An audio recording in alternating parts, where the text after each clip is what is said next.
स्पष्टता। कोई अधिकारी कर्मचारी कोई गलत फहमी में रह करके मेरे माननीय जनप्रतिनिधि गण कुछ कह दे और उसको आपने नहीं सुना, तो भाई देखिए केशव प्रसाद उस अधिकारी को कभी क्षमा नहीं करता। अरे अरे, वो किसने इतनी जुर्रत कर दी जिसने केशव प्रसाद मौर्य की ही नहीं सुन रहा है? क्या केशव बाबू की हलक कमज़ोर पड़ रही है या योगी सरकार में साइड लगा दिए गए हैं, या यूं कहे कि योगी सरकार की ही नहीं चल रही? अधिकारियों ने इन्हें क्या रद्दी बना डाला है? अभी एक नहीं सुन रहे हैं। ये क्या माजरा है? बीजेपी के मंत्रियों के चेहरे से नूर गायब है। उन्हें समझ में आ चुका है कि चुनाव के बाद क्या होने वाला है, इसीलिए अधिकारियों ने अभी से नेताओं को नज़रअंदाज करना शुरू कर दिया है। आज आपको सबसे पहले सबूत दिखाएंगे, लेकिन सबसे पहले सिर्फ इतना जान लीजिए कि हवाओं की रुख किस तरफ है। ये किसी को पता चले या न चले, अधिकारी भली भांति भाप जाते हैं। इस बार अधिकारी भी मान चुके हैं कि बीजेपी सत्ता में लौटने नहीं जा रही है, लिहाजा डिप्टी सीएम को चीख चीख कर बताना पड़ रहा है कि अरे भाई अधिकारी सुन लो, हम ही आएंगे। जिले के भी जिलाधिकारी और पुलिस के अधिकारी सब यहाँ पर मौजूद हैं। यहाँ पर हमारे विभाग के PWD के भी हमारे सभी अधिकारी यहाँ पर मौजूद हैं। मैं एक बात बहुत खुले मन से कहता हूँ, एक स्पष्टता सबके मन में रहनी चाहिए। मेरे मन में पूरी स्पष्टता, 2022 में भी 300 से ज्यादा सीटें जीतेंगे, ये मेरी पूरी स्पष्टता।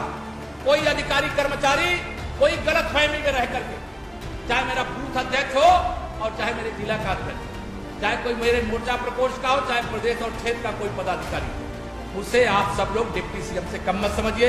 यहाँ जो मंच बैठा उनसे कम मत समझिए। अगर केशव प्रसाद कुछ कह रहा है, आप वो काम कर रहे हो, और मेरा बूथ अध्यक्ष अगर कुछ कह दे, मेरा शक्ति केंद्र का जो संयोजक है वो कुछ कह दे, मेरा मंडल अध्यक्ष कुछ कह दे, मेरे जिले का कोई पदाधिकारी कुछ कह दे, मेरे माननीय जनप्रतिनिधि गण कुछ कह दे और उसको आपने नहीं सुना, तो भाई देखिए केशव प्रसाद उस अधिकारी को कभी क्षमा नहीं करता। समाजवादी पार्टी का दावा है कि बीजेपी की जमीन खिसक चुकी है और डिप्टी सीएम का भाषण ही सबसे बड़ा प्रमाण है। इसीलिए प्रदेश के डिप्टी सीएम केशव प्रसाद मौर्य को डीएम और पुलिस अधिकारियों को धमकाना पड़ रहा है। ये कहना पड़ रहा है कि कार्यकर्ताओं को कुछ कहा तो देख लेंगे।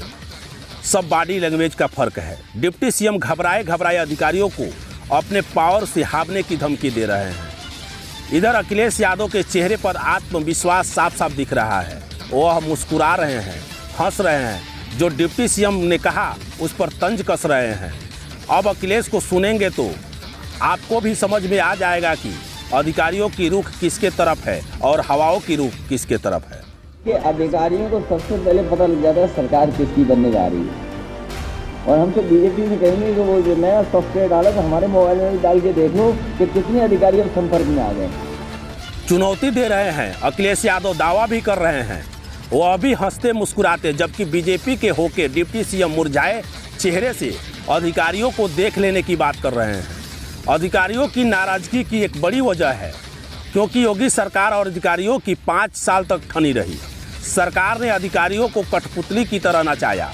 जिस भी अधिकारियों ने सीएम या सरकार के बड़े मंत्रियों के सामने सर उठाने की जरूरत की, उसकी आत्मविश्वास को कुचलने की कोशिश की गई। अमिताभ ठाकुर, गौतम बुद्ध नगर के डीएम बीएम सिंह, इन लोगों के साथ जो रवैया रहा, या फिर रिटायर अधिकारी सूर्य प्रताप सिंह जैसे लोग के पेंशन भत्ते रोकने की बात हो, सरकार ने कुछ ऐसा किया जिससे अधिकारी नाराज हो गए।